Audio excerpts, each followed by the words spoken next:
Why don't we get started? Welcome to Stanford Law School. I'm Dan Reicher. I'm the Executive Director of the Steyer-Taylor Center for Energy Policy and Finance, which is a joint center of the law school and the business school. I've been here since 2011, and before that was Director of Climate and Energy Initiatives at Google, and before that was an investor in clean energy projects and worked for a venture-backed wind company.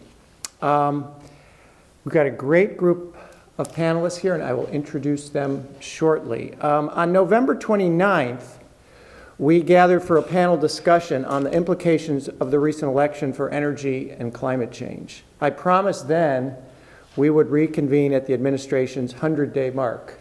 It's actually 103 days since Donald Trump was sworn in, but better late than never. I said in November the Trump administration's energy and climate track record is a controversial and complicated topic. The jury is still out, thus this room, but some general directions and specific details are becoming clearer. Our focus this evening is on where we find things on the energy and environment front and where we might be headed. We have a talented, and I would emphasize, bipartisan panel. I'll introduce our panelists momentarily, then give you some quick opening thoughts. We'll then hear from each panelist for a few minutes, then move to a discussion, and finally open things up to you. I should also add we have a reception upstairs where you can continue the conversation with a glass of wine, but please note that I bought the wine, and as my colleagues know, I am a cheapskate.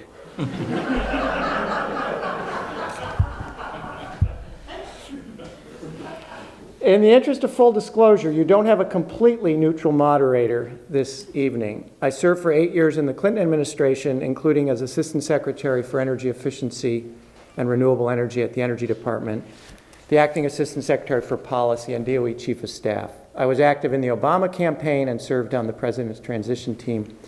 And recently I provided advice to Hillary Clinton's energy policy group and helped with fundraising. With that, let me introduce our panelists. First, welcome Katharine Mach. Katharine is a senior research scientist at Stanford and a visiting investigator at the Carnegie Institution for Science. She leads the Stanford Environment and Assessment Facility. Her research is focused on integrative assessment of climate change risks and response options. From 2010 until 2015, Dr. Mach co-directed the scientific activities of Working Group 2 of the Intergovernmental Panel on Climate Change, which focuses on impacts, adaptation, and vulnerability. And welcome Jonathan Pershing. Jonathan recently escaped from DC and now serves as the Environment Program Director at the Hewlett Foundation. In the Obama administration, Jonathan was Special Envoy for Climate Change at the U.S. Department of State and lead U.S. negotiator to the UN Framework Convention on Climate Change. He also played a lead role in successfully negotiating landmark climate change deals with major nations including China and India. Jonathan also played an instrumental role in the 2015 Paris Climate Agreement and as a senior international climate advisor to the White House and Secretary of State. Jonathan also served as the senior climate advisor to the U.S. Secretary of Energy and DOE's principal deputy director of the Office of Energy Policy and Systems Analysis. In addition to government service, Jonathan also served in a leadership role at the World Resources Institute and worked at the International Energy Agency in Paris. Welcome Jim Connaughton. Jim served as chairman of the White House Council on Environmental Quality under President George W. Bush from 2001 to 2009.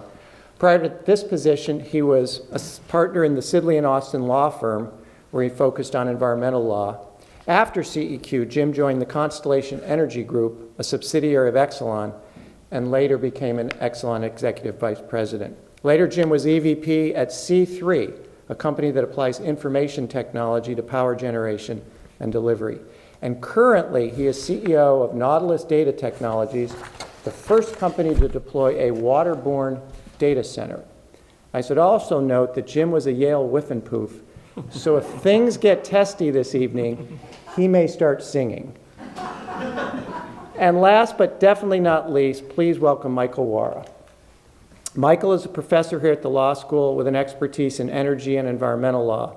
His research focuses on climate and electricity policy. His current work lies at the intersection between environmental law, energy law, international relations, atmospheric science, and technology policy. Michael was formerly a geochemist and climate scientist and has published work on the history of the El Niño-La Niña system. Before we hear from each of our distinguished panelists, let me make 3 comments to set the stage. First, regarding energy and climate, the first 100 days is more than about the presidency. It is also about the other 2 branches of government. As you know, Republicans maintain control of the U.S. House and Senate. This matters because the Congress could have a great deal to say about energy and climate and everything from carbon regulation to tax incentives to cabinet and subcabinet confirmations to energy R&D funding. Just yesterday, for example, the Congress reached agreement on federal funding for the rest of fiscal year 17. Both EPA and DOE saw very little change to their budgets. The big battle, however, is likely for fiscal year 18, where the Trump administration has initially proposed big cuts. And regarding the third branch of government, President Trump has already nominated, and the Senate has confirmed, a new justice for the Supreme Court. And the president will nominate many judges at the federal appeals court and district court levels. This matters because the Supreme Court and lower federal courts have a lot to say about energy and climate law and regulations, like the Clean Power Plan, as well as broader legal questions, like the degree of deference agencies are owed in their interpretation of environmental and other statutes. You law students know this as NRDC versus Chevron. And at least in the immigration context, federal judges have not been shy about swatting down Trump executive orders. So this evening we are talking about all 3 branches of the U.S. government. We're also talking about the states, where Republicans expanded their control of governors' mansions and state legislatures in the recent election.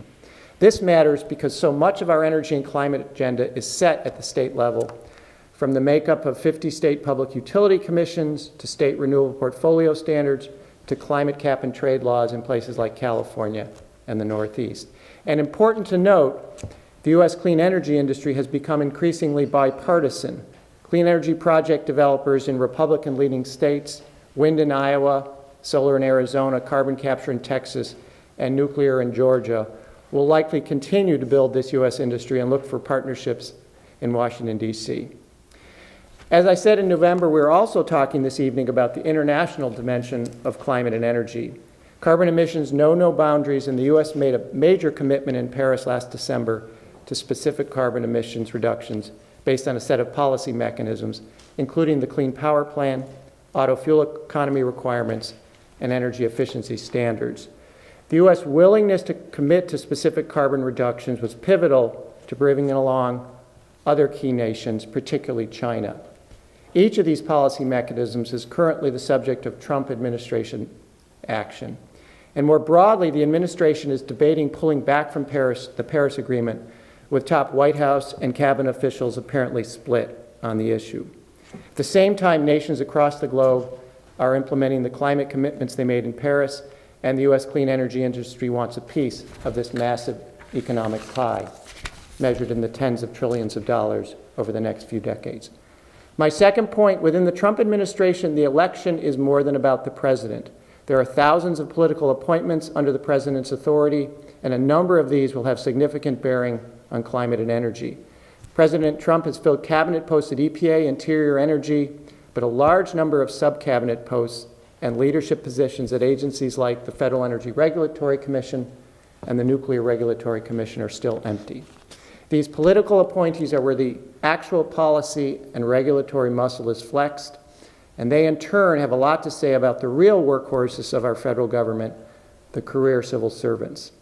A philosophical change on energy and climate as large as this one can have real ramifications in the career ranks, as Jonathan Pershing and Jim Connaughton know so well.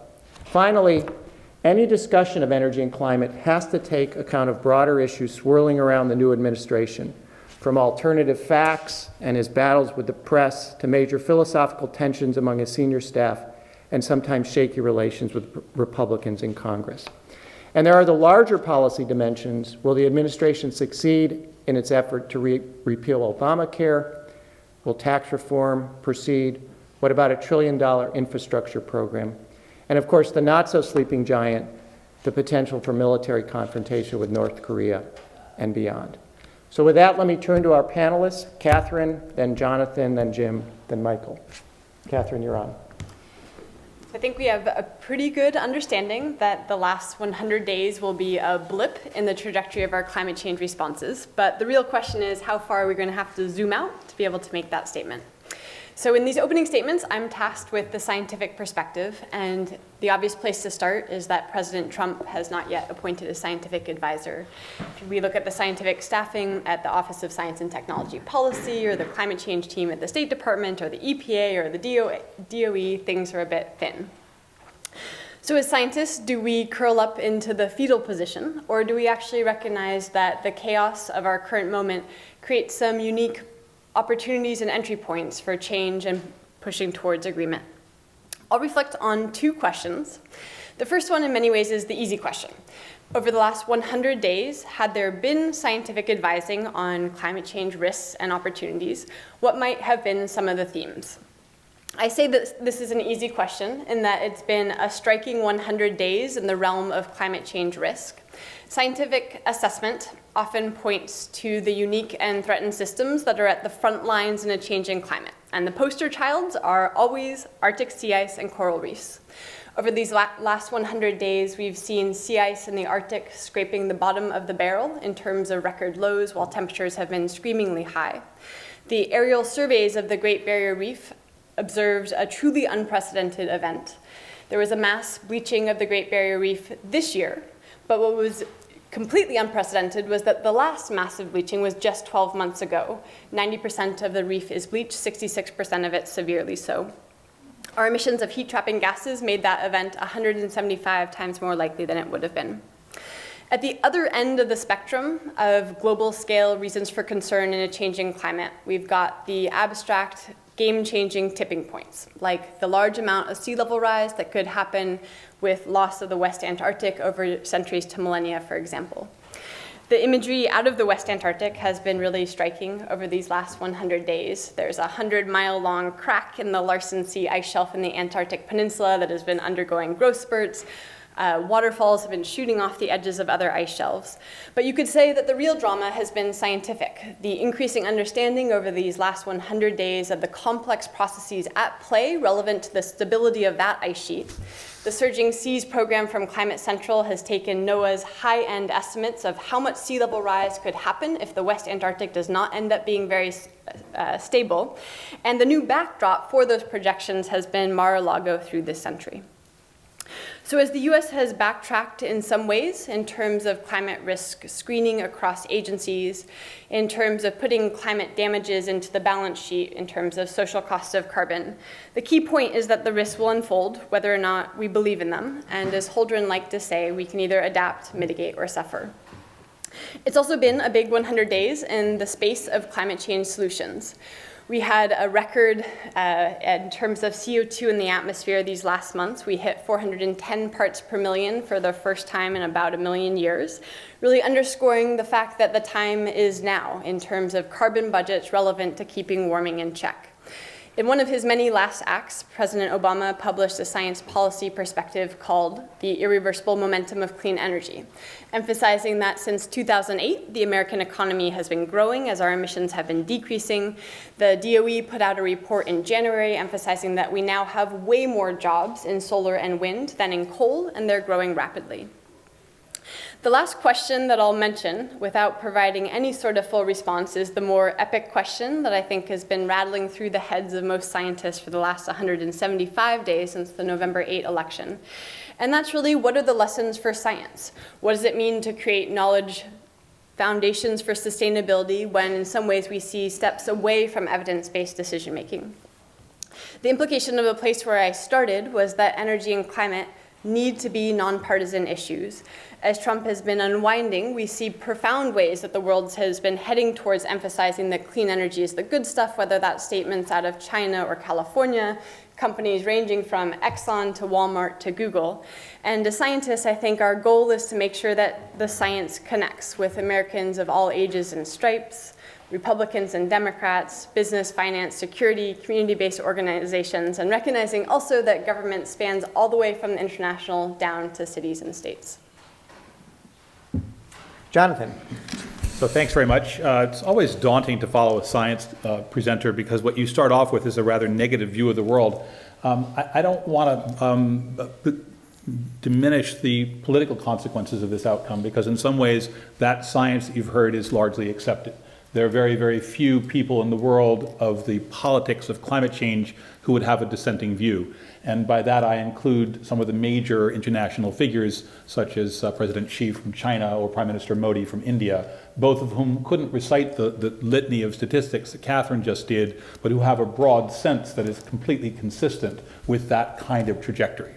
And they put their own spin on it, so they'll look at quite a series of local outcomes and immediate local consequences. And some of the things that we wouldn't necessarily include in climate, but that fit the climate story that they're telling in the narrative that they've got at home.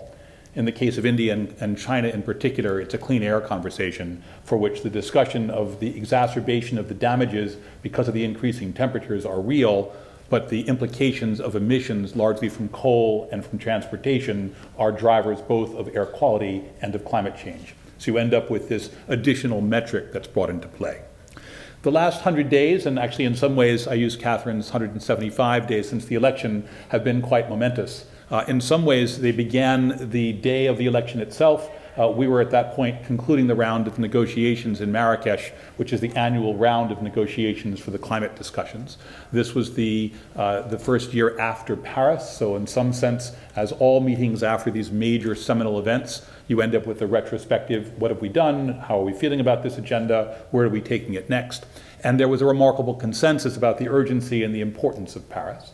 One of the things that happened at that meeting was a consensus document that emerged from all the nations that were there, indicating their intent to move forward with Paris, and this was a post-election decision, and it was ratified by the community and adopted by ministers, and in some cases heads of state who were present. Since then, and since the election as well, we had meetings in February, for example, in Davos, where the head of China, the government of China, President Xi, came out and said that he believed it was important to move notwithstanding the United States and notwithstanding the Trump administration's declaration, primarily in tweets, which expressed a view that climate change was a hoax perpetrated by China.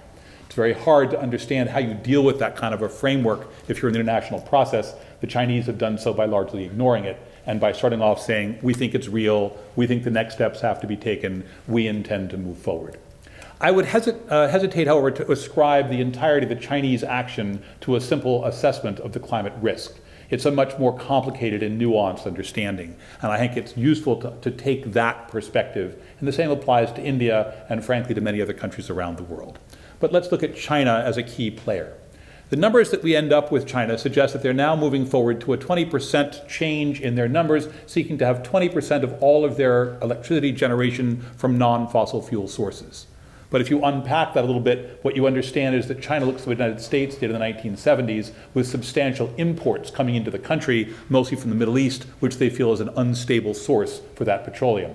And therefore, any way you can move off of that supply has enormous security benefits. So in this sense, it's a conversation we've had in this country for a long time.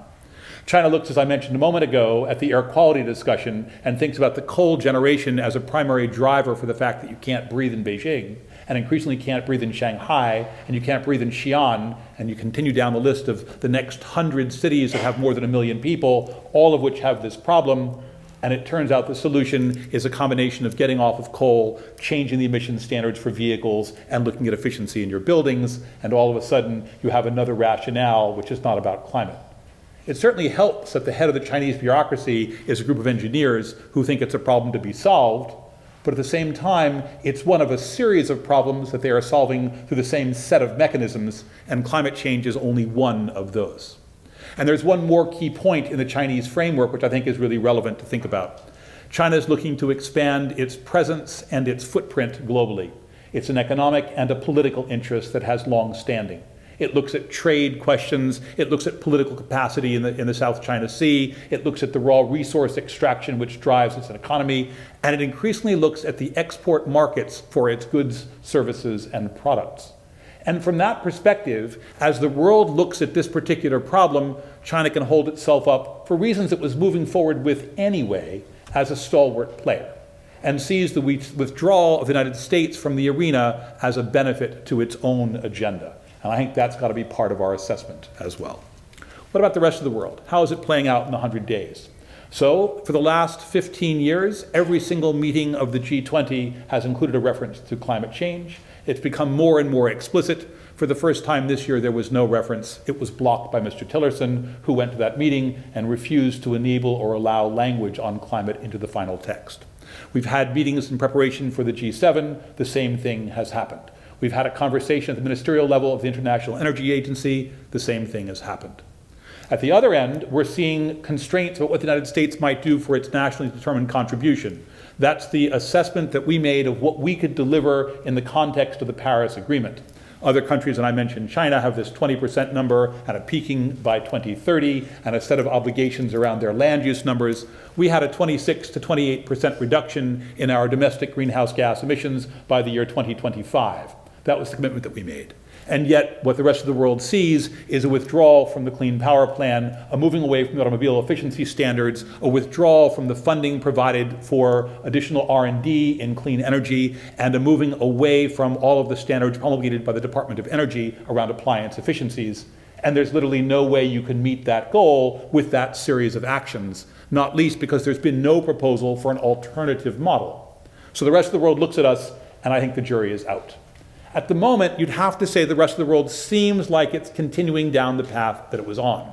But let's turn for a moment from China to Europe and take a look at the European model. Because what we're now facing is in a few weeks, we'll have the election in France, and if Marine Le Pen wins, Europe too will withdraw from the European Union, and she has indicated that she doesn't believe that climate change is a particularly serious problem.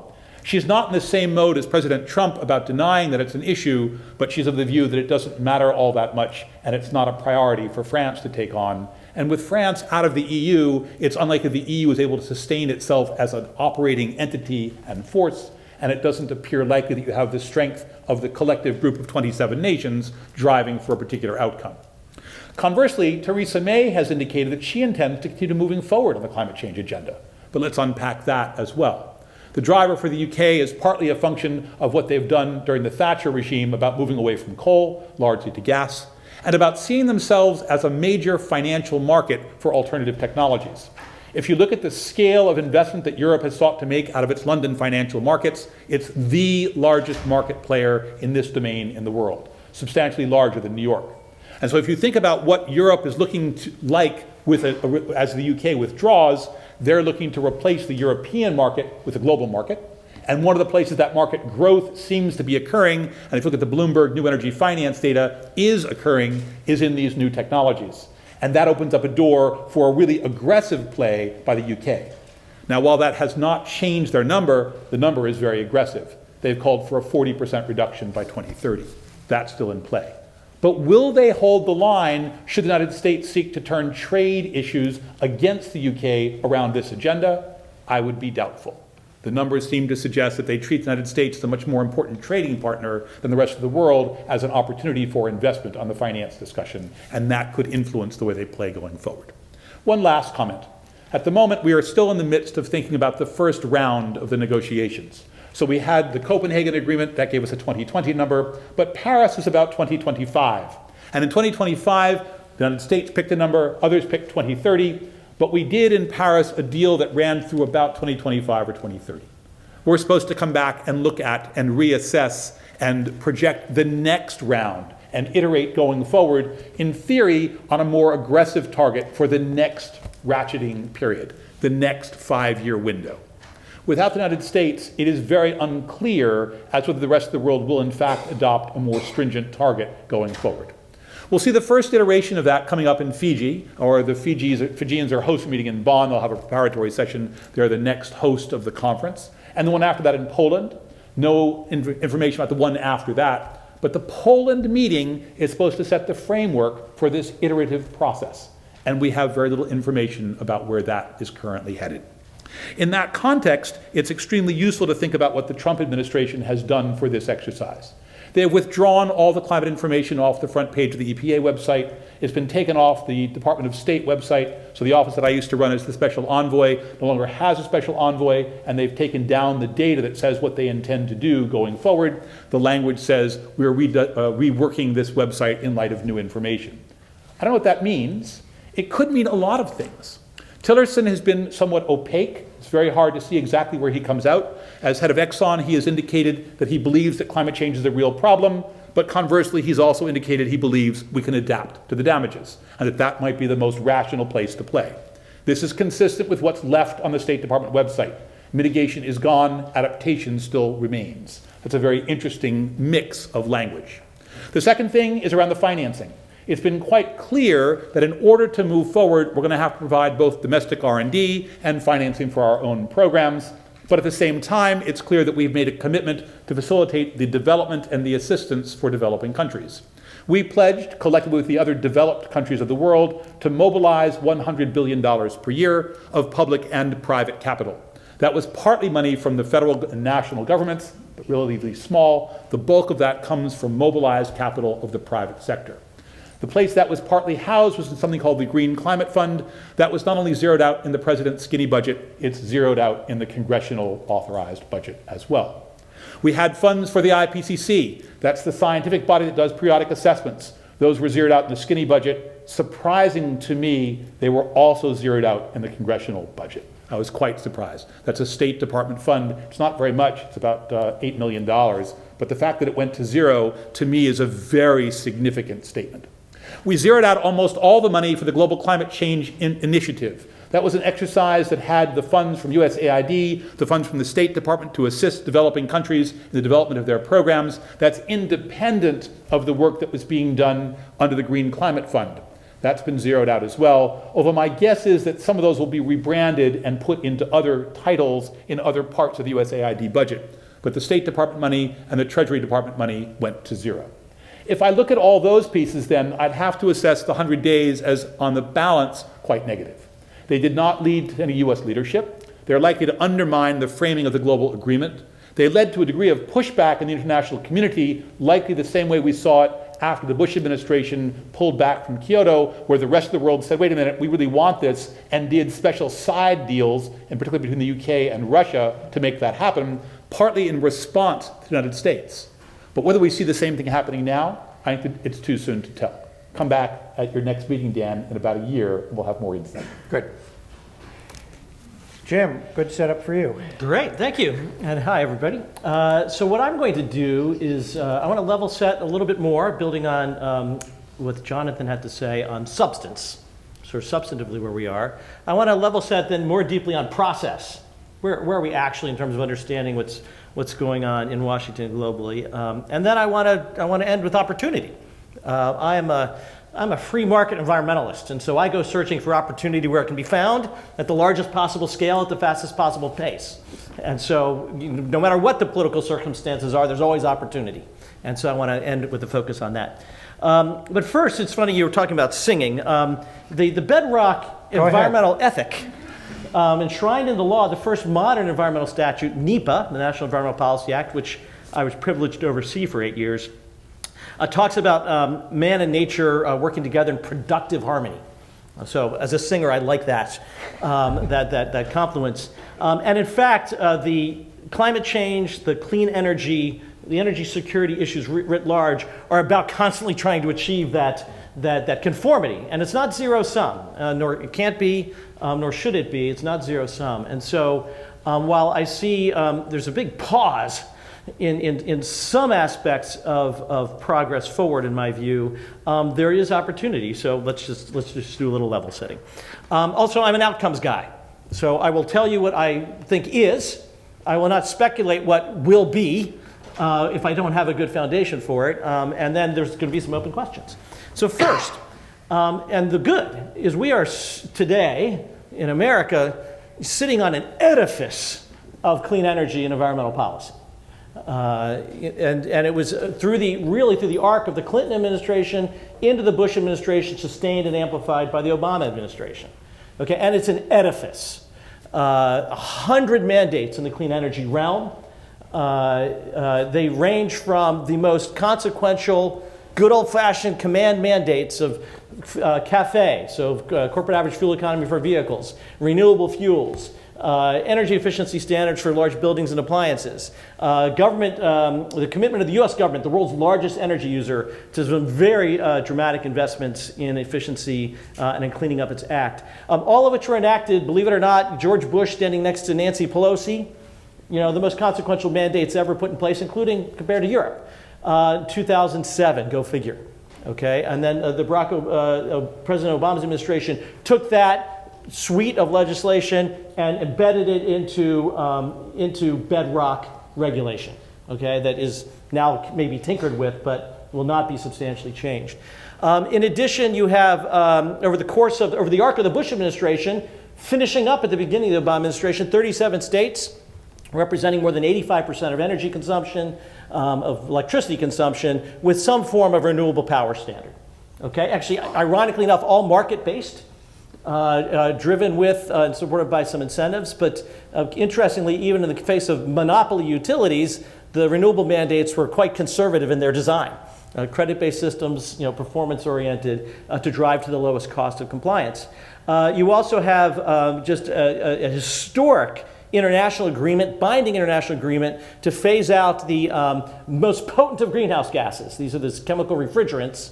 And that occurred first under President Bush with sort of net greenhouse gas abatement numbers bigger than the Kyoto Protocol, with China and India accepting binding international trade enforceable mandates, no less. And then the Obama administration doubled down on that, okay, 7 years later. And then the list goes on, but it adds up to about 100 mandates, and I don't see them changing. I guess I need to add the air pollution mandates. Mercury, nitrogen oxide, and sulfur dioxide on power plants, and then some very consequential regulations that actually were put in place by Bush and enforced by President Obama on vehicles. Okay, with respect to their emissions profiles. And then you have the states, California and the states of New England, with carbon mandates as well as low carbon fuel standards. None of that, all that's with us.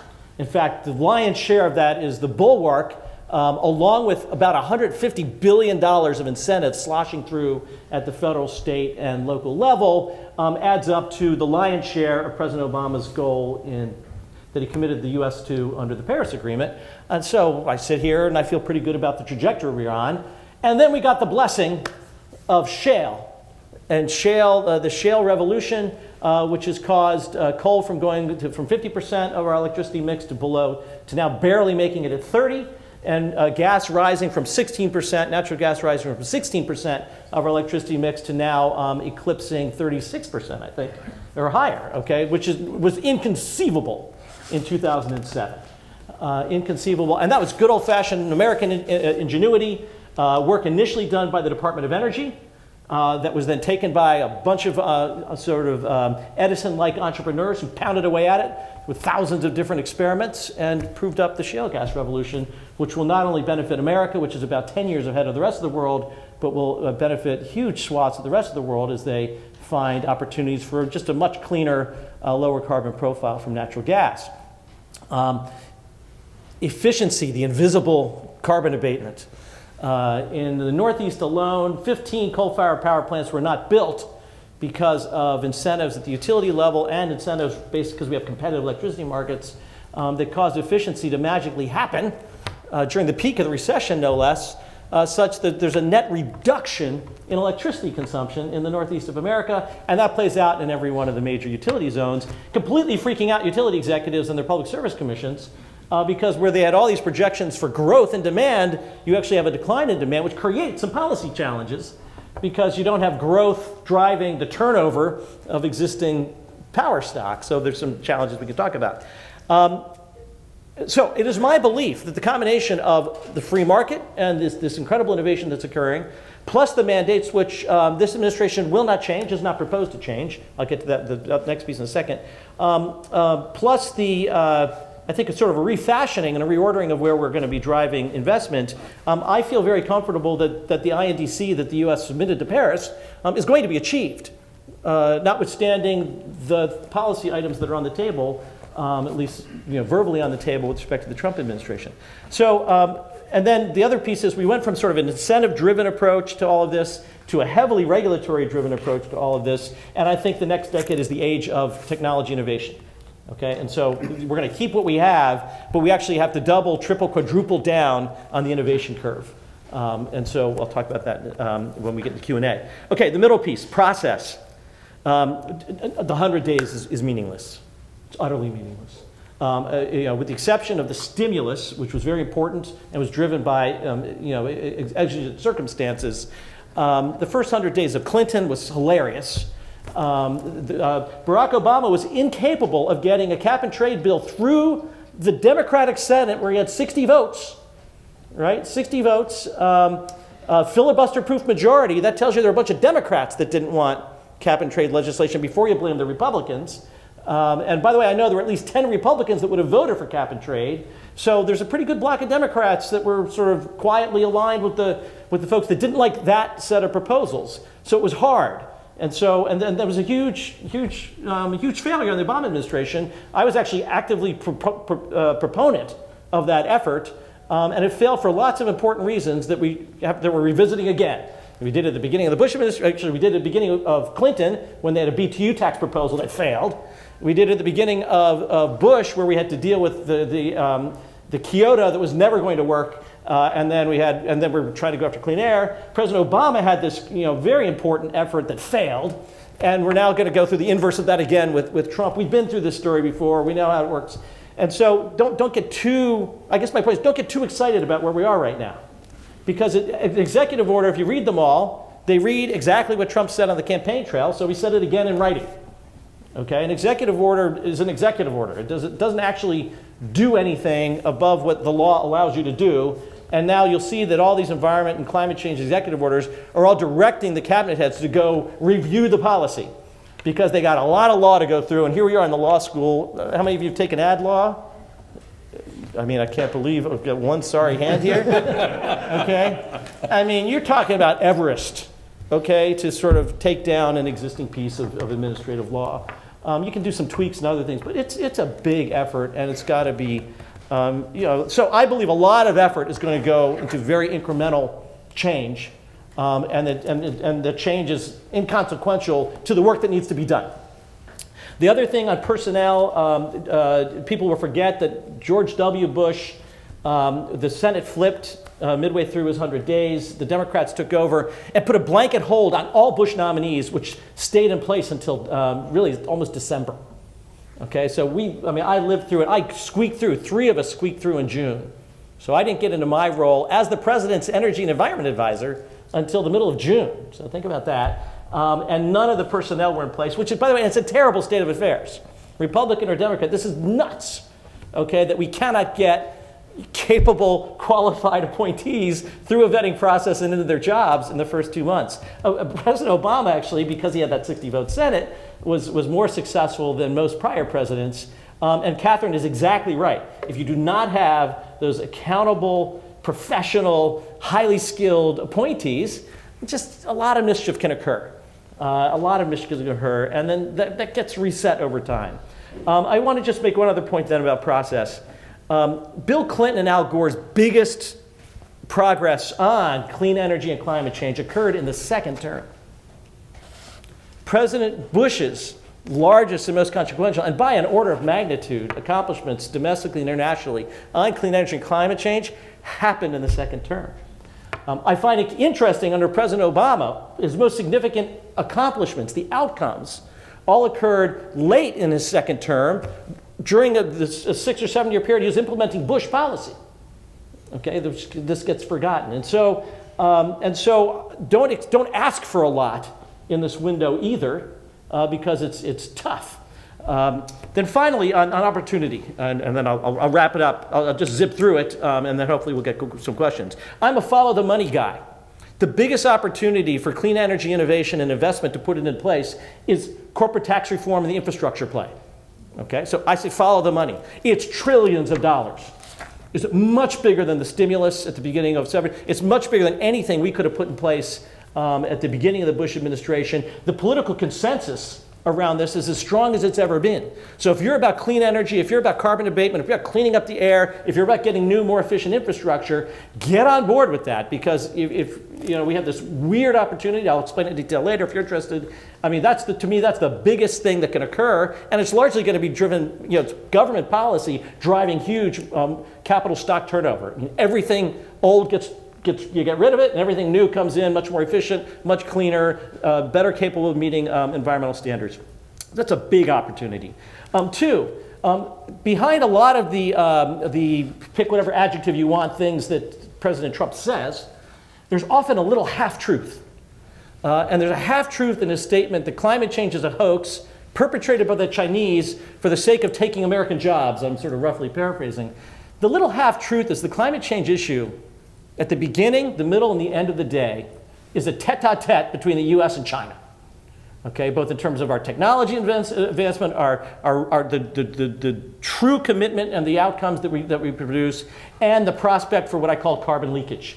We have this essential and weird opportunity with President Trump and his positioning. Again, I don't agree with his view on this, his articulated view on the science.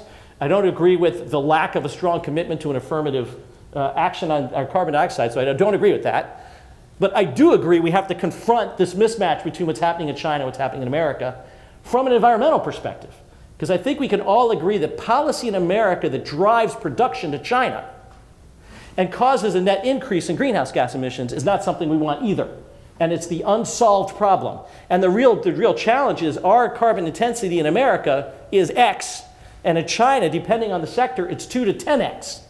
So for example, for every bar of aluminum that's not made in America with our hydropower and is made in China using coal, that's a compounding increase in greenhouse gases. Okay, so those are real issues we have to confront. Paris does not resolve that. Now again, Trump's coming at it from an alternative angle, but it's a real issue, and we have to confront it because it's my view, Jonathan may take issue with it, I don't know what the number is, but a substantial proportion of the rise of greenhouse gases in the last 15 years has been this imbalance of production between America and China. And it's trade, it's economic, but it's also intensely environmental. Finally, Paris did not solve, and I think Paris was fine as a restatement of the Framework Convention. Paris was fine as a restatement of the Kyoto Protocol, and it's great to have everyone coming together.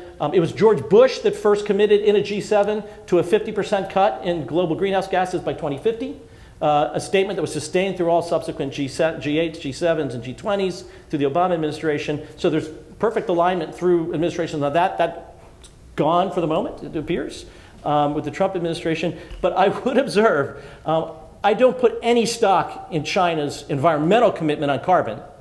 Because if you've been to China, and I've been there often, every year, for the last 16, 17 years, if they will not, with a stated commitment to do so, if they will not abate the air pollution that sickens, hospitalizes, and kills their people, how are we to expect any true meaning from their commitment on carbon dioxide other than the national security reasons that Jonathan described? So I put no stock in our current bilateral arrangement between the US and China on abating carbon, because they're not abating their air pollution.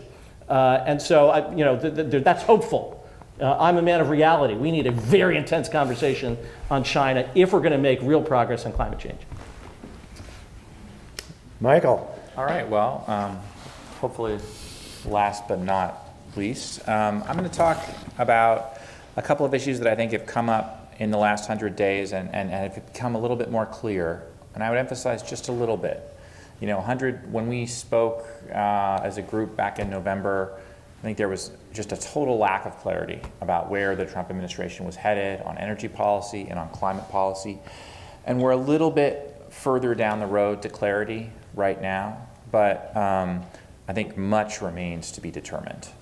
And I think that would be a sort of a key point that I would emphasize. I'd also add that personally, the last 100 days or so, particularly in interacting with my kids who are fervent anti-Trump advocates, it's been a real opportunity to think about what it means to be a patriot and what it means to support the success of the United States, independent of what party you're in. And I at least bring that ethic to my work today. So I want to moving on to the points I want to talk about, I think it's what we've discovered as the Trump administration has rediscovered, perhaps, and maybe not for the lawyers in the room, but maybe for other people who were really genuinely frightened by some of what President Trump had to say during the campaign, we've rediscovered that we are a nation of laws, not of men, and that there are enormous constraints, as Jim just alluded to, in terms of the ability of administrations to shift policy when that policy is instantiated in the form of final regulatory actions, right? And Dan pointed to Chevron versus NRDC. I've been reading, the cases about what happens when you change course. How do courts review a change in agency policy? And the enormous challenges that agencies have attempted to overcome in the past in making very modest changes in course. What swear words can you say on TV and not get in trouble with the Federal Communications Commission? Could the Bush administration roll back a rule implemented at the last minute by the Clinton administration to keep roadless areas roadless, right? These have been long, drawn-out, bloody fights in court that were ultimately, in many respects, never resolved. And I think the Trump administration is running into that full steam right now. And I would agree with the assessment of the executive orders that they are commandments by the president on the part of his appointees to review actions taken by the previous administration. But the degree to which the president and Administrator Pruitt and the secretaries are able to actually unwind those actions is very much to be determined. Now, this is not true for actions that were not final, that were not perhaps subject to, that have not survived judicial challenge, right? So the Clean Power Plan is more at risk, for example, than other actions. But even there, the agency is going to have to explain itself. It's going to have to justify the change in course. It's going to have to justify that change in course with facts. That's hard. It's hard when everyone is watching, just as it's hard to put new policy in place when everyone is watching. Another aspect of the Trump administration that's really become evident to me is the seeming unwillingness of the administration, at least so far, to come to grips with the basic facts about the economics of energy in the 21st century. Right? We see repeated statements from the administration about putting coal miners back to work. That's been a real central, repeated theme of the administration. Rather than, my view is I want to put coal miners back to work. I just want to give them actual jobs, right, where they have probably not in the coal mining industry anymore, and where they can lead more productive, healthy lives that don't contribute to air pollution for the rest of us. The administration continues to be committed to a variety of policies that are mutually contradictory when it comes to energy, and which don't really come to grips with the new realities in the energy space. The fact that coal basically cannot compete in the U.S. context anyway with natural gas-fired electric power, right? Coal is a 3-cent product in a 2-cent market, and that oil and gas are just going to be enormously abundant. We are entering an age of abundance in the United States for hydrocarbon resources because of the tremendous innovation and productivity gains we've seen in the E&P sector over the last 10 years. And there's just no going back on that.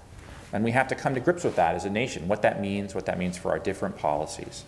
And I would add that the administration seems willfully ignorant of the continued innovation in the clean energy space and the continued declines in solar and wind that make them not just an attractive area to subsidize, to create supportive policy for, but a part of the energy sector that's going to thrive no matter what happens, right? A part of the energy sector where companies are pushing to have access to cheap resources rather than to resources that they might be attracted to because they create environmental bona fides that are nice for a corporate brand. a big question, a kind of a central question in this kind of energy space that I think is incredibly important and is a little bit below the radar, a little bit down in the weeds, but raises fundamental questions about kind of where America is going on energy, is a debate that is brewing and is kind of stalled because of the lack of appointees at the Federal Energy Regulatory Commission that was mentioned, right? The FERC now has 2 sitting commissioners. That means it doesn't have a quorum. That means it can't act. It can't take action on key policy decisions.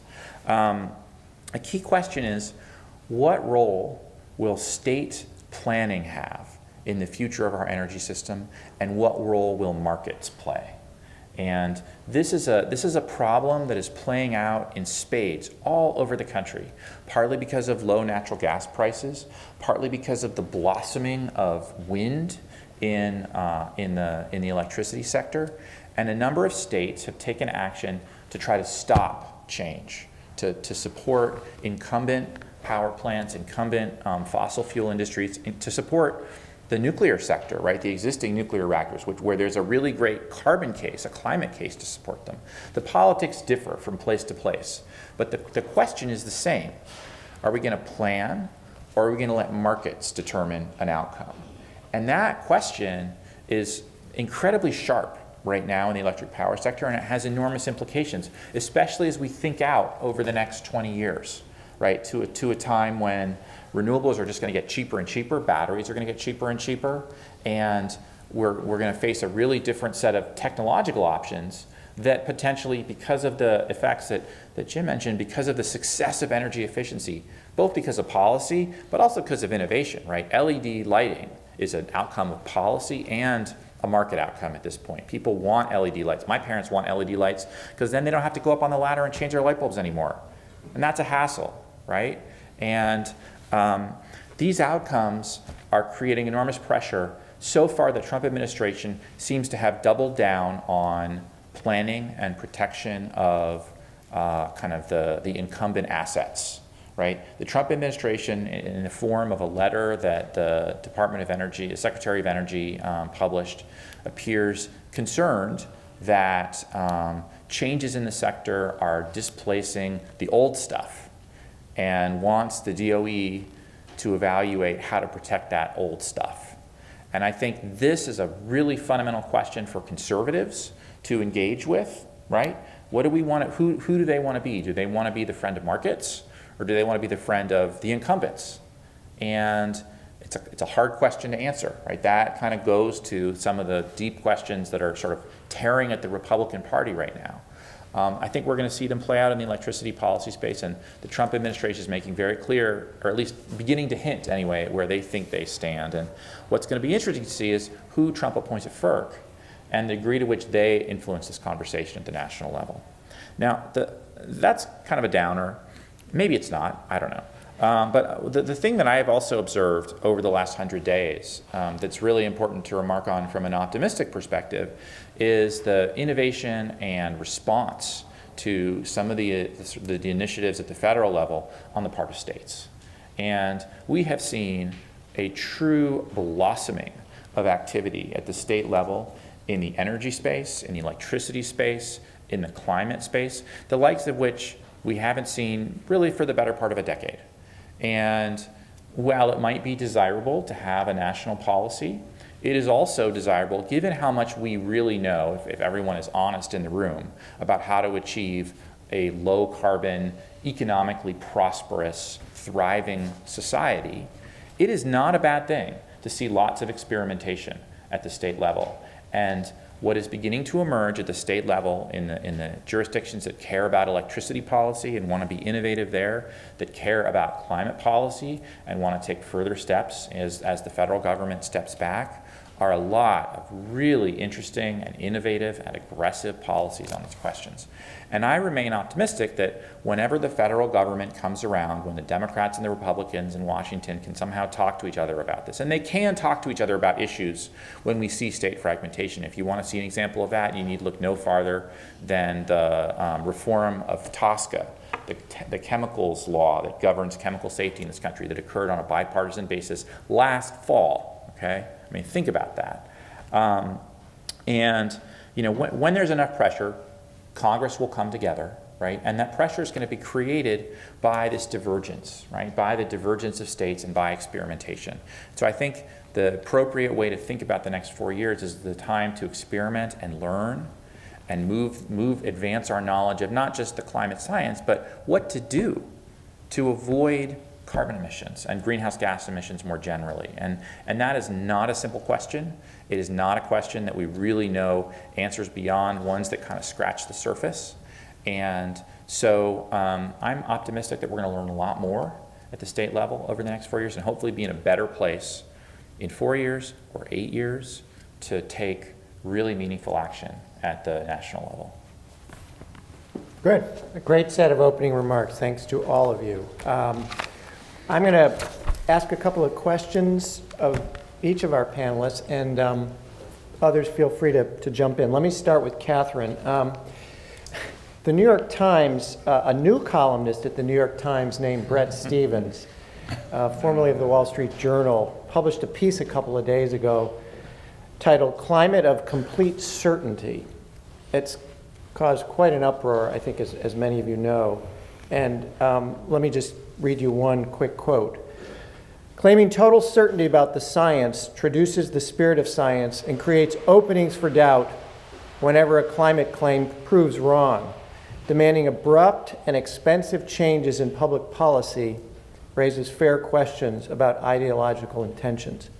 Censoriously asserting one's moral superiority and treating skeptics as imbeciles and deplorables wins few converts." It's a pretty strong statement for an opening op-ed. What are your thoughts? There definitely has been a huge amount of discussion around this opinion editorial published in the New York Times last weekend.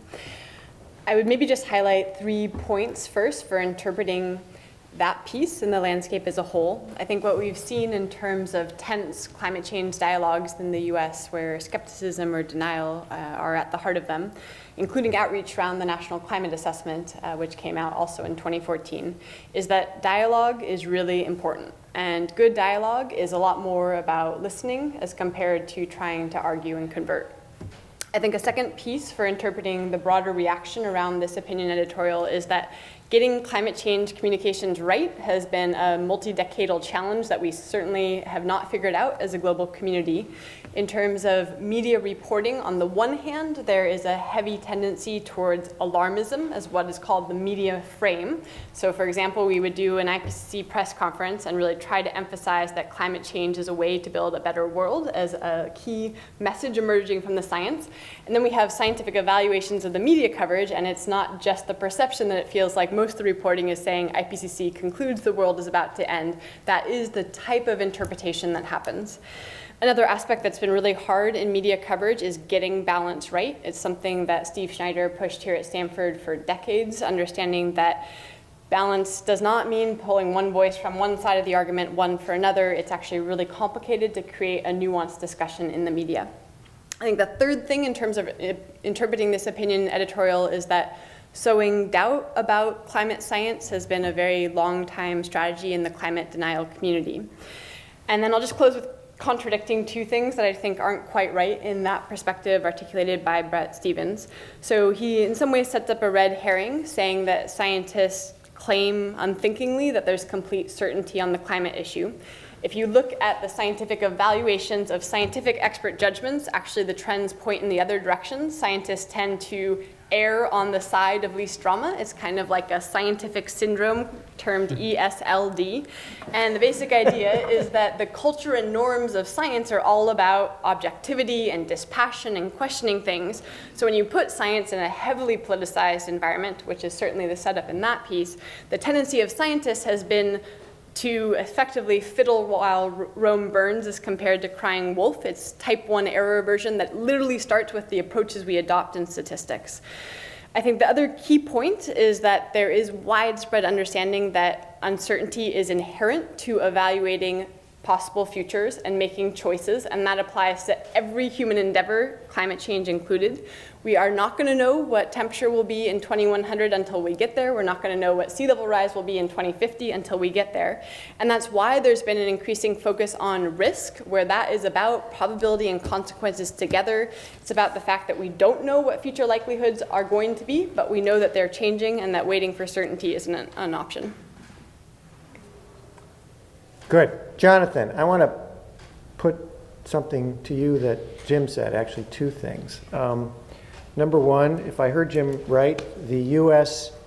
NDCs, the nationally determined commitments, will be achieved. And second, he doesn't put any stock in China's commitment to carbon reduction. You were there at the birth of the NDCs. You helped put the agreement with China together. What are your reactions? Assuming, Jim, that I interpreted you correctly. I think those are direct quotes. Good. So I'm somewhat more skeptical about the US NDC. I think that the numbers that I was seeing before... Tell everyone what an NDC is, just so that... It's a nationally determined contribution. It's a bizarre, arcane form of text that was incorporated into Paris because we couldn't agree on the word target. We couldn't agree on the word commitment.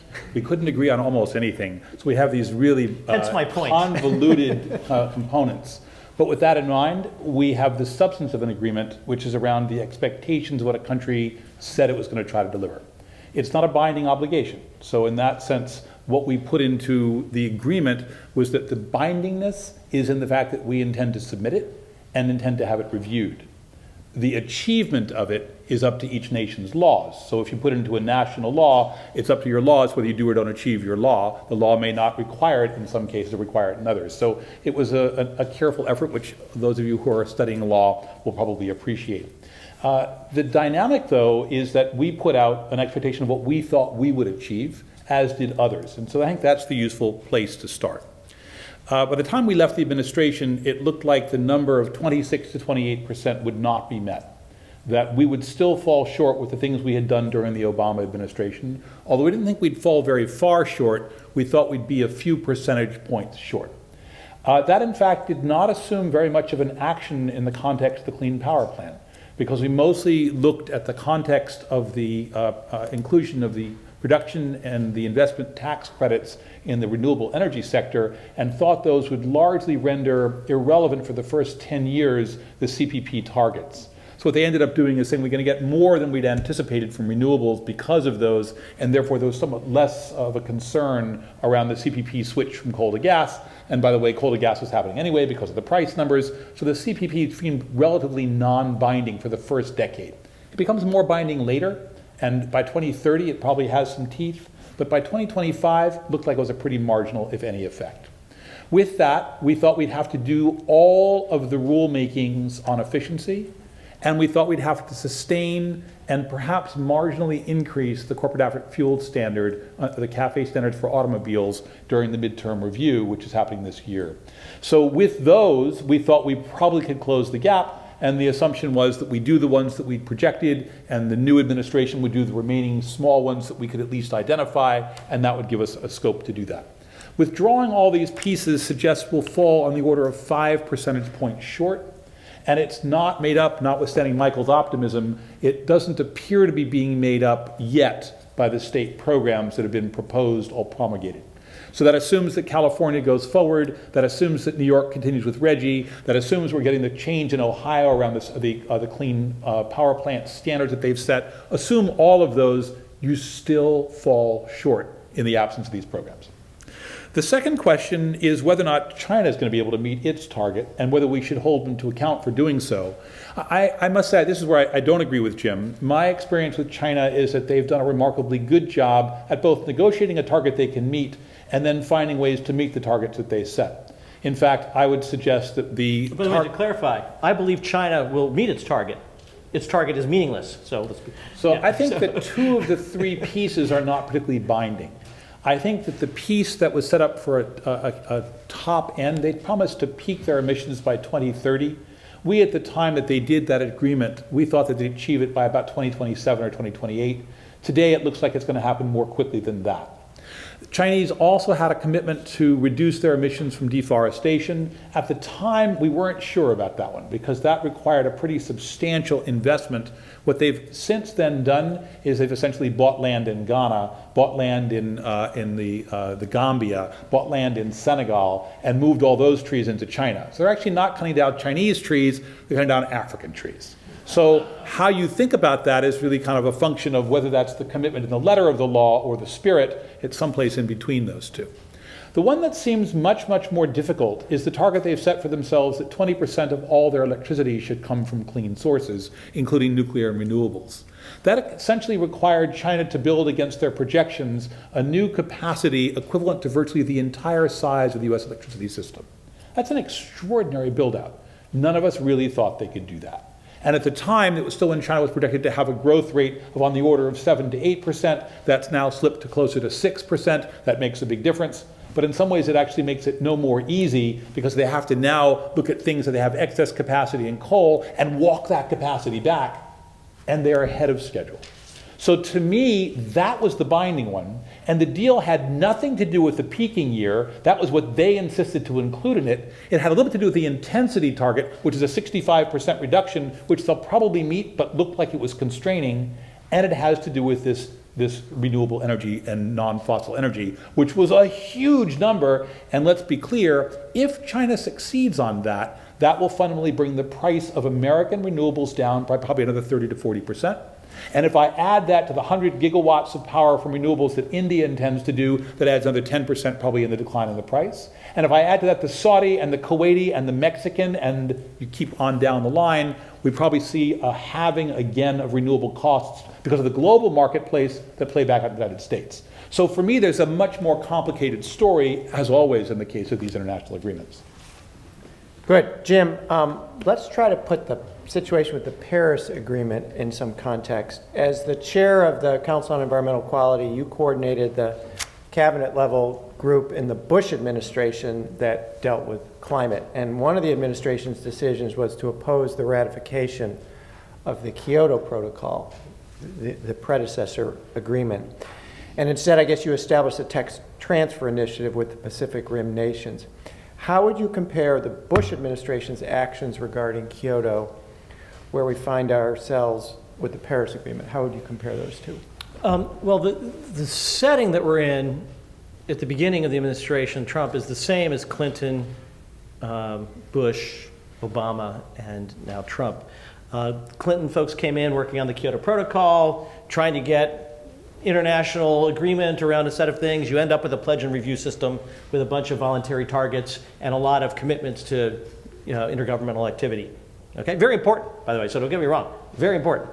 Kyoto overstressed what America could do. America, when they ratified a treaty, we actually put in place laws to achieve it. There were legitimate debates over whether we could, shared not just by Republicans, but by Democrats. In fact, the treaty, at the very last minute, the Clinton administration tried to fix the treaty to make it ratifiable and failed because the Europeans wouldn't budge. And so I just want to be careful. The Clinton administration never sent the treaty for ratification, and Bush did not send the treaty for ratification. Right? That there was near unanimity that was not going to sell in the Senate. Okay, and so whatever the way it was designed has some problems. The biggest one of which is the lack of anything meaningful, especially from China, but also from the countries were emerging, and it was clear they're going to be as big a problem as we have been, and something needed to be done about that. In other words, we were going to be bound to action, but other countries were not. Correct. And as it turns out, in the Kyoto Protocol, there was this sweetheart deal with Russia, and only 3 countries of no consequence really met their targets. So, we're all trying hard is the point. So fast forward to today. So fast forward to today, which is, so the important thing of Paris was a reset with nations trying hard to decide how far and how fast they can go at a reasonable cost. That's what these exercises are about. And Paris did that. And it was very important to do that. And importantly, Jonathan and his team broke this logjam of China and India and Brazil and South Africa and Mexico saying we should never have any meaningful, declared obligation. And that was to me, that was the most important thing about Paris. But Paris will not deliver the goal that we all seek for 2050. And Paris is an instrument and as an international institution will not achieve that.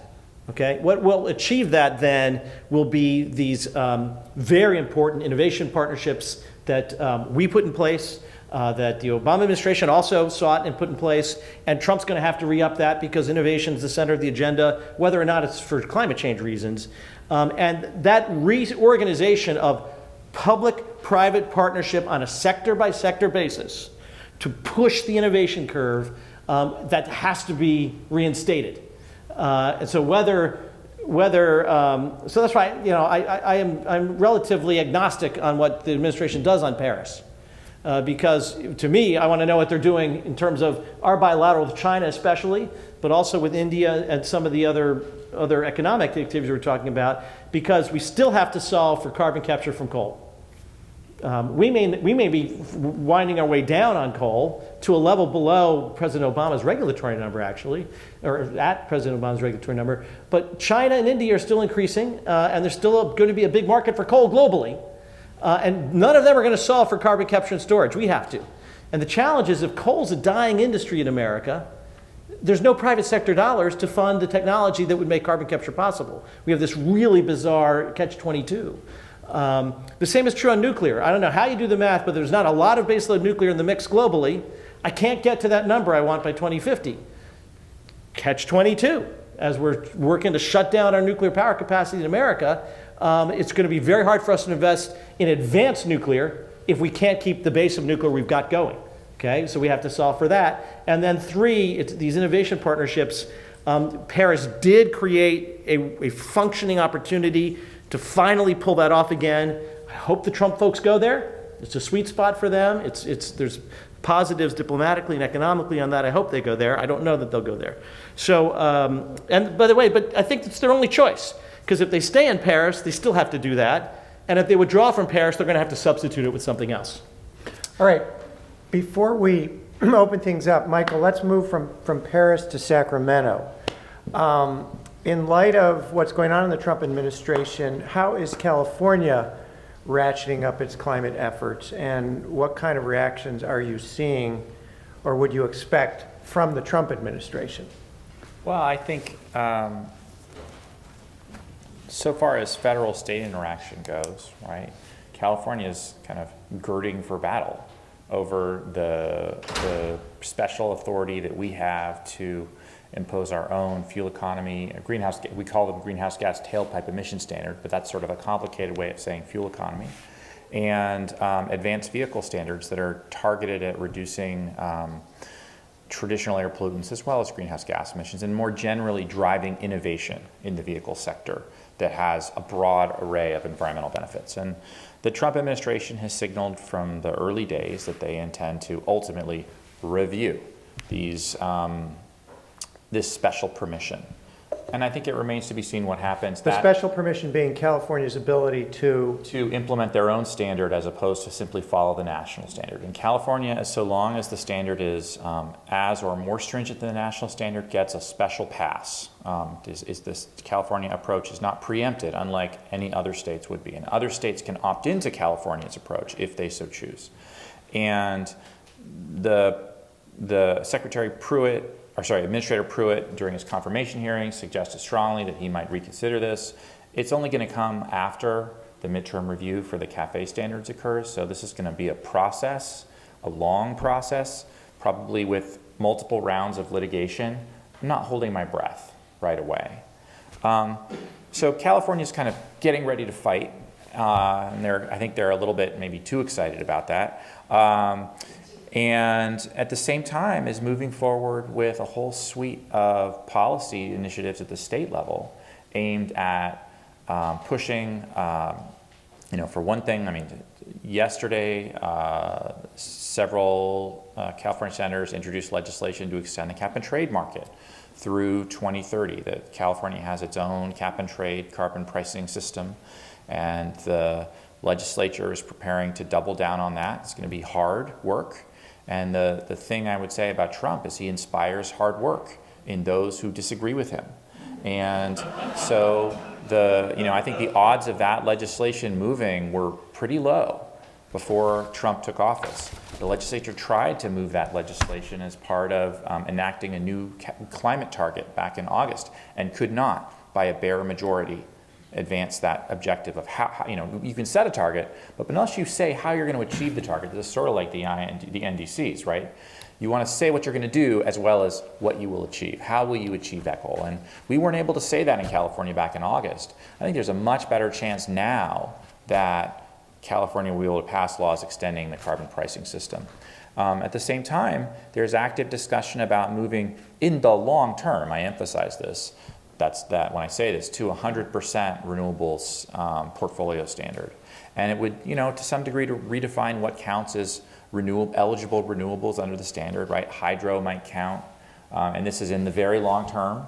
So far as the rate of change in the power sector is concerned, this is for 2040 or 2045 perhaps. But that conversation has become an active conversation in California. We'll see where that turns out. I think there are a lot of questions about it, but certainly the Brown administration and the legislative leadership is excited to roll their sleeves up. And I think you see that kind of activity as well in other states like Maryland. The Maryland legislature just overruled the governor's veto of a new RPS. Right? I mean, these kinds of actions are happening not just in California, but in much more kind of purple states around the country. Could I pitch in on that, which is California is kind of like Europe. So overstate and underdeliver and pat themselves on the back for making great success, great progress. And then the rest of the country, and the Northeast is like that too, and then the rest of the country wants to understate what they do and then over-deliver and pat themselves on the back for getting to roughly the same place. Okay, so if you look at Europe's progress on climate and America's progress on climate and Japan's, we're all making about the same rate of progress against very differently declared objectives. Okay, and so there's a sort of a political economy to this that you just have to take into account. Now, one of my concerns about California is, given its leadership, and I'm all for this, California as a state should be able to define some of this for itself. I'm a federalist that way. But California's abandonment of nuclear, this is the state that helped invent it and perfect it, gone. California's abandonment of hydro, which is also a state that perfected it and introduced it and substantially made it work and has evolved it in a way that's highly less resource impactful, which I personally been a part of as well, gone. California does not want to see more natural gas. California is importing its coal electricity, but is trying to figure out how to ban that. I mean, that's not, in my view, that's all interesting, but not helpful to the bigger picture. Okay, so if California becomes an island of solar and wind with a lot of battery storage, that's great, but we have a big problem to solve, and that seems to be California's leaving the space. Okay, so I have mixed affection for my new home state on that front. I would note on transportation, though, this is a great time if you're a policy geek, because the designs that are being thought about and for California, they just are unworkable. Okay, utterly unworkable, like the original ZEV back in the 90s. Just unworkable, and it failed in the end, but it was very well intentioned. But that creates a lot of capital planning, a lot of dislocation. It's not good for the environment, and it's not good for economics. However, politically, it's great, because now the auto companies have to come back together, and they have to go to Congress, and they have to cut a new deal. Now, the 2007 bill was great. It was a huge improvement over an old CAFE, okay? But it wasn't the way it should be. And I think this California transportation debate is going to create a federal transportation debate that I hope, just by sheer necessity, will push us to a more rational policy on vehicle fuel economy and emission performance. We've been there before, every sort of 12 to 15 years, and we're in that cycle again. And so, again, if you like the debate, it has to have an outcome. And the question is, does California win, or did the feds win? And the feds better start working hard, because California's racing ahead. So I'm kind of excited about that. All right, the floor is open to questions. Please tell us who you are, and speak loudly. Okay, is it me? Yes. Okay. I'm Chris Russell. I'm a science journalist. I teach a class at Harvard Kennedy School on climate, energy, and the media. So I had a question really for Dr. Mach and also for Dr. Connaughton. Just a JD, that doesn't count. I think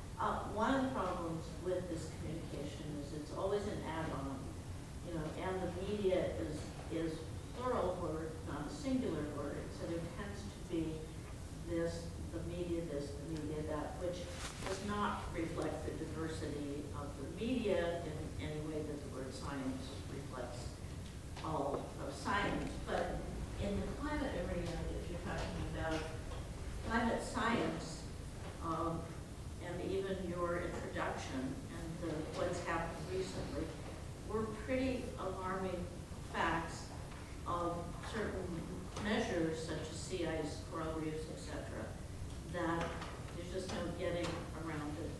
That would, I would write a story on that. That tends to be in the alarm category, which is coming from the climate science. If I was talking about, So we're going to have to get to a question. but the energy technology side tends to be the optimism. So there tends to be swing in what the public is receiving is between over-optimism, because everybody's pretty excited about technology and how fast it can solve the problems, and pessimism, which is a reflection of what science is finding, but it also is hard for the public to take in. So my question is, how much do you think about communication to the public, and how could the confusing thing is this swing between pessimism and optimism? It is, just as bipartisan is a wonderful word, where is there the balance, if you use the word, to try to get a more realistic picture between science and technology in this agreement? First, I agree with all of those perspectives, and I think starting with where you first entered, climate communications are co-constructed. So when I said climate change communications has been a challenge for decades now, that's not something that a singular media or set of media have been grappling with. It's really how do scientists talk with all of society, and that's a two-way conversation.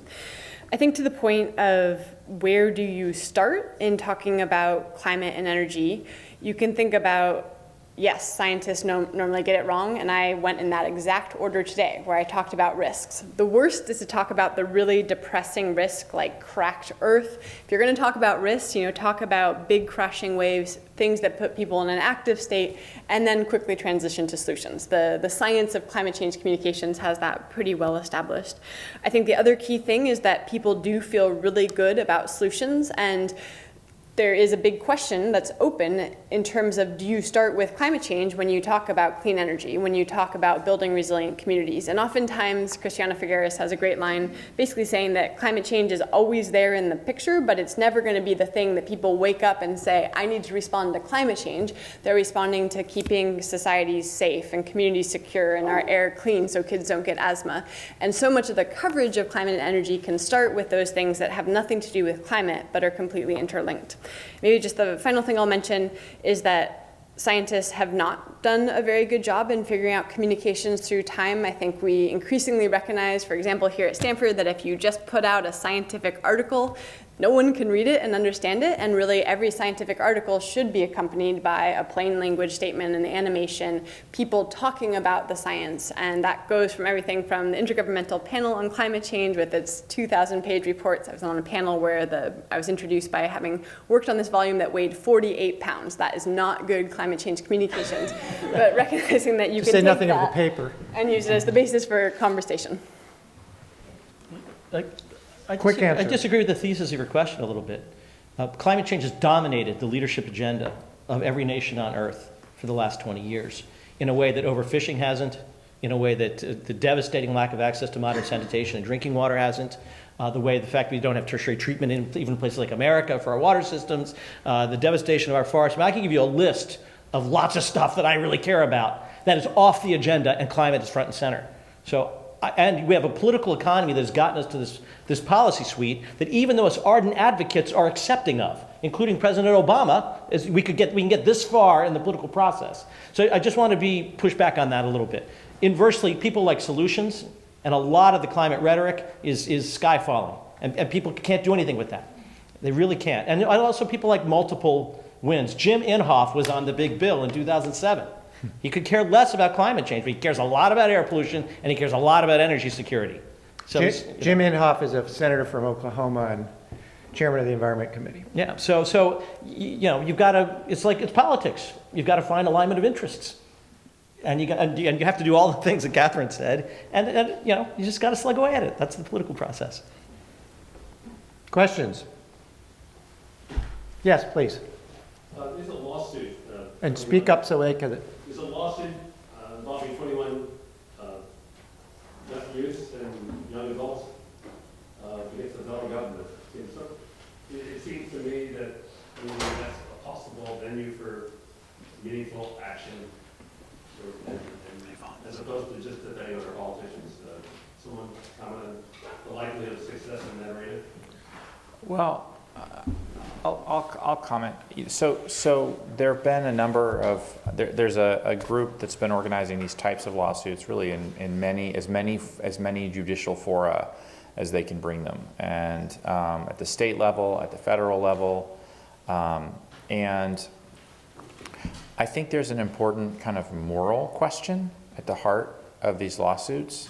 The lawsuits assert that there's essentially that the government has a responsibility to protect climate because an equitable climate is a public trust, right? Is something that can't be given away to private interests by the government. So the government has a responsibility, just like the government has a responsibility to say protect the coastline and access to tidewater. This is where the public trust doctrine comes from. And while I think there is real possibility in these cases of making an important moral statement, I think the odds of and creating maybe some pressure, particularly on willing actors who want to act but face political pressure not to act on climate, I'm more skeptical that you can force an executive branch that doesn't want to act on climate to act using these kinds of tools. And if you want to look at one example of how this is playing out that's sort of further along, look no further than Washington State, where the plaintiffs, similar set of plaintiffs, got to a final judgment in Washington State Court, beat Governor Inslee in court, and are trying to force him really, and the legislature in Washington, really pretty ineffectually so far, to do things about Washington State's greenhouse gas emissions. And the governor and the legislature have found lots of reasons not to comply with at least the substantive, if not the procedural, meaning of the decision. And so I think there's an important rationale for these lawsuits in terms of changing the kind of the social license to emit, in some sense, right? Just in the way that the social license of tobacco companies to do particular things was altered by litigation, but I think that, and I don't know how that plays out. We all drive cars, right? Or many of us do, and we all in some way interact with the greenhouse gas emissions that are causing the problem. And so how this plays out, I think, is open to question, but it's certainly a way to change the conversation and a way to focus on the moral question of future generations. But whether it changes emissions, that I'm more skeptical concerning. Please. I was wondering what you think of Trump's loss of David Schneider recently. It's, who is David Schneider. Point Yeah. EPA director. He's a proponent of geoengineering, and Harvard's recent study is going to go on. It's funded for about $20 million to promote geoengineering. Does that violate the 2010 UN moratorium? So does anybody know about that aspect of mitigating climate change through geoengineering and what that violates? Let me just say a couple of words about it. So David Keith is doing an experiment right now, which is relatively modest in terms of its scale. Although what's very interesting is you take a look at what the literature suggests, at least on the science side, and Katharine may have some additional thoughts about this, you could probably do at least some portion of large-scale geoengineering on the temperature reflectivity for about $1 billion a year. It probably isn't super expensive, and there are a number of proposals for how you do that. The treaty arrangements that currently govern are actually in the Biodiversity Treaty, not in the Climate Treaty. And those treaty arrangements basically were done in an agreement to which the United States is not a party.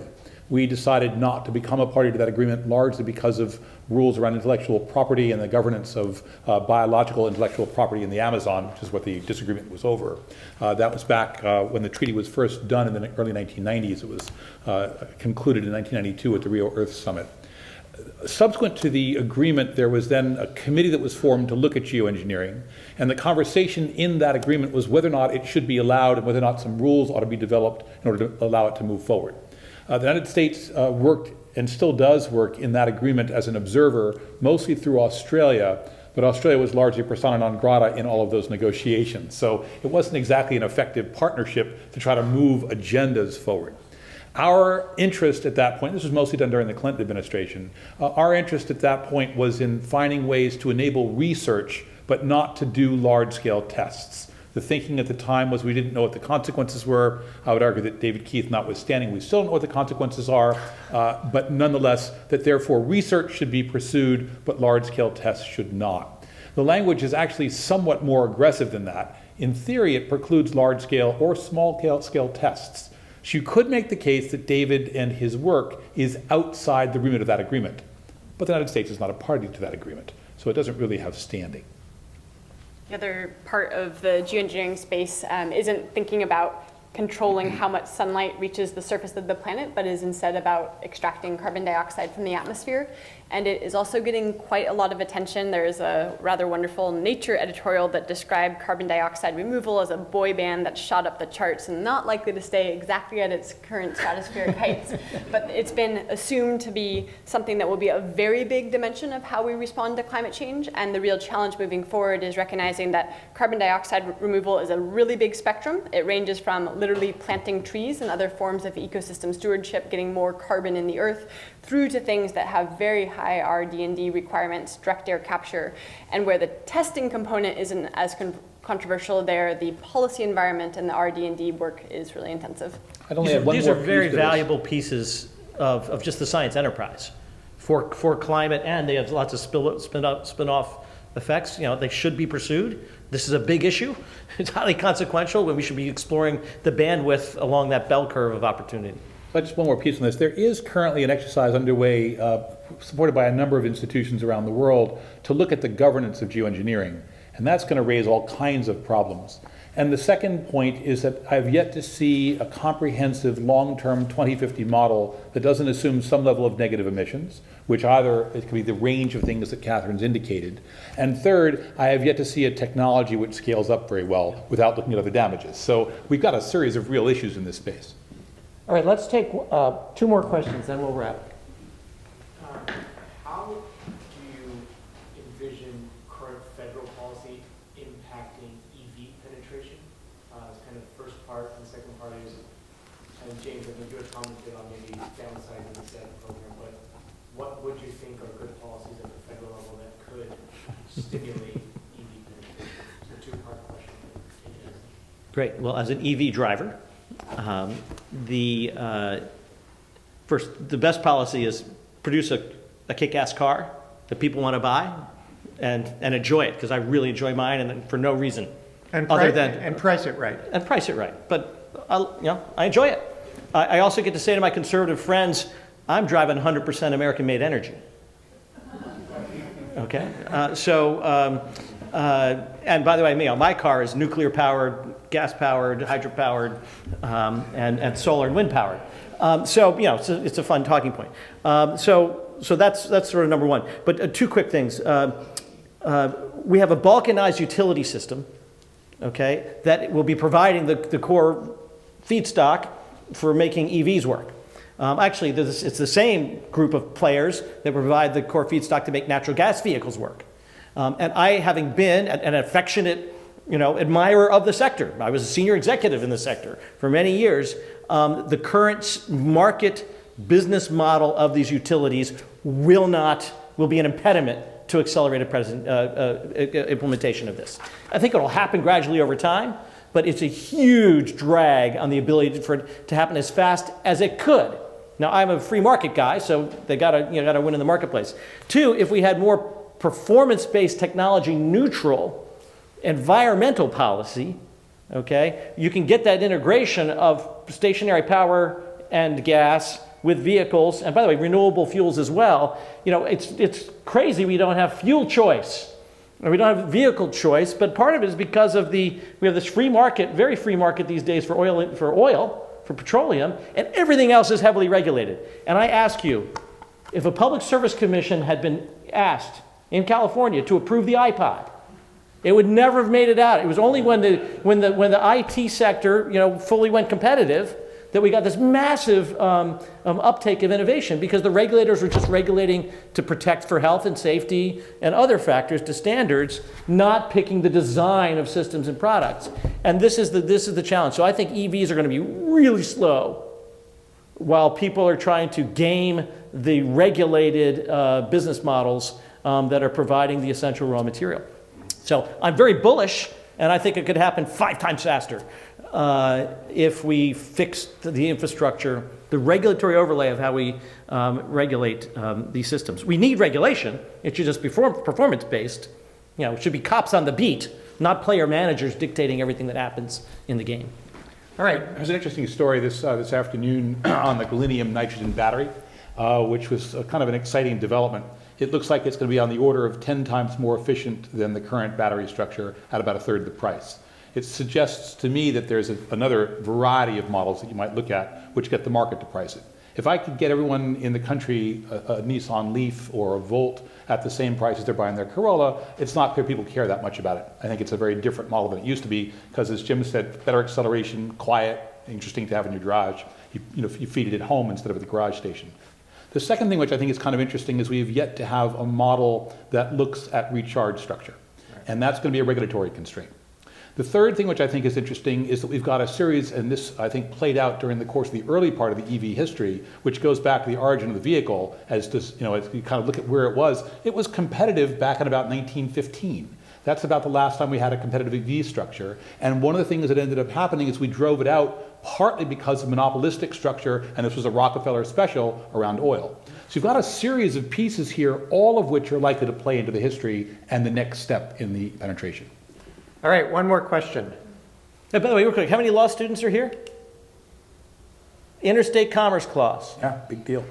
A very simple suit could change everything. This is a question from a non-expert. I think you've all mentioned in one way or another the importance of state and city level actions. And I guess my question is twofold. To what extent can action at state and city level really substitute for federal level action?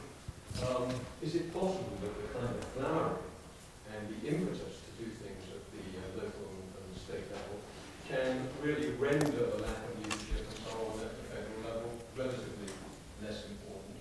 And second of all, there seems to be a lot of variation across local jurisdictions and between states about what is going on. Can any members of the panel see ways in which there could be more, I guess, coordination or in which the laggards, if you like, can be brought forward by the maybe more progressive actors? Let me take a first cut of that. Those probably have some comments about it. Probably the single largest proponent right now of the city work is a guy named Michael Bloomberg, whom all of you have probably heard of, former mayor of New York. He's got his own philanthropy, which is supporting something called the C40, which is an initiative of very large megacities around the world. He's been making a major investment there. What's interesting to me are a couple of things which he says which I find compelling, and a couple which I find I'm more skeptical about. On the compelling side, in most cities in the world, it is the city, as opposed to the national government or the state government, that controls and regulates building performance and building standards. It's often not done at a higher level, and that suggests that for that sector, the city is a great place to go. Because at the end of the day, buildings and the things that are in buildings close to 30% of total CO2 emissions from the energy side. So interesting opportunity. Cities also tend to control things like the majority of transit. Now about 52% of the global population lives in cities. So all of a sudden you've got a series of things you could do at a city scale that could fundamentally drive performance and behavior in a pretty impressive way. At the other end, and things that I find less persuasive, very few people tend to think about cities in the way I do, which is that their footprint is much larger than their physical space. So very few people who live in cities grow their food in those cities, make their automobiles from products that were mined in those cities or factories that assembled them in those cities. So how do you think about that much larger supply chain, and where does that play it out? And who controls that? It's very seldom the city. It's often a nation or perhaps international business interests that play out a different way. On the other hand, if you take a look at where the money lies, the money is almost all in cities. So think about this from an investment perspective, all of a sudden you've got a very different model, and if cities are presumed to not be the physical location, but the financial locus of capacity, all of a sudden cities open up a real door. Michael Bloomberg has an interesting comment about that as well, which is unsurprising given his contribution to the financial world. I would just weigh in that agree with everything Jonathan said. Cities can be much more consequential, and they have not been. And it really has to do with their infrastructure design, their architecture. Cities are inherently eco-efficient, right? And it's good, we actually need more medium-sized cities, and it's, it's great for all kinds of reasons. However, I would note that with much fanfare, the 200 largest cities in America, led by Mr. Bloomberg, as a way to kind of stick it to the Bush administration, said, we're going to meet the Kyoto Protocol objectives. Now, by the way, if they did, that was sort of 85% of the footprint, if you take into account what Jonathan just said in terms of the expanded footprint. So if they were successful, the U.S. would meet the Kyoto Protocol. Didn't happen. So again, you have to be careful between the rhetoric and the good intentions and the mechanics of actually pulling it off. And as it turns out, so far to date, the lion's share of emission abatement has been driven by federal policy, some large state policy like California or the Northeast states, and then by the markets, okay, by innovation in the marketplace. And so if you look at what lies ahead, at least in the next 20, 30 years, I still really want to focus on large baseload power, how to deal with that, how to get choice in vehicles, and then, of course, land use, which actually we're leading the world we're getting net improvement in carbon in our agricultural practices, and that's something we could really, we must do a lot more to create that second green revolution globally, which is good for our farmers and good for farmers elsewhere as well. Also, in the space of climate change adaptation, state-based and city-based actions are really important, and that ranges from international coordination across cities, as Jonathan mentioned, all the way through to pretty ambitious actions that we see here at home, whether it's New York City doing its own climate change assessments and having actions that reverberate with state and federal agencies and programs, but that are really originating from residents and elected officials on the ground, through to Miami putting in place a $500 million infrastructure initiative to deal with the really persistent flooding that's starting to strike in South Florida, and New Orleans as well would be another very prominent example. All right. Let me thank our wonderful panelists, Katharine, Jonathan, Jim, and Michael. Let me thank all of you for coming. It's really been a great session.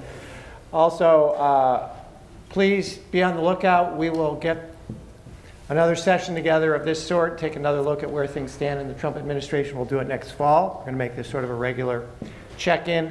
And finally, please join us 2 floors up in what's called the Manning Lounge. There's drinks and food, and we can continue this conversation. So big round of applause to our panelists.